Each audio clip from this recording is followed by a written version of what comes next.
Good morning दोस्तों, आप सभी का स्वागत है एक नए वीडियो में।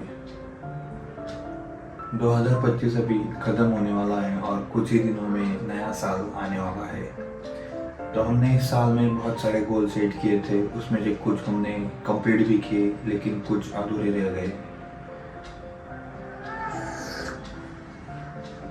लेकिन कोई बात नहीं है, अगले साल वो सारे गोल्स हम पूरे करेंगे। आज की वीडियो में हम देखने वाले हैं मेरा पूरा डेली रूटीन, और मैं बस ट्राई कर रहा हूँ कि नए साल से पहले ही मेरा सारा रूटीन ठीक हो जाए और मेरा जिम और फिटनेस की तरफ जो भी मेरे गोल है वो सारे कंप्लीट हो जाए 2026 में। मैंने बाकी भी बहुत सारे चेंजेस किए हैं मेरे रूटीन में, वो आपको आगे वीडियो में दिखाई देंगे ही। और मैं बस ट्राई कर रहा हूँ कि मेरा बेस्ट वर्जन 2026 में लेके आऊँ और मेरे सारे गोल्स और जो सारे ड्रीम्स है वो पूरे कर पाऊँ। आप भी कुछ ऐसा ही सोच रहे हो तो आप भी आज से ही स्टार्ट करो, क्योंकि 2026 चालू होने में अभी 10 या 20 दिन ही बाकी है।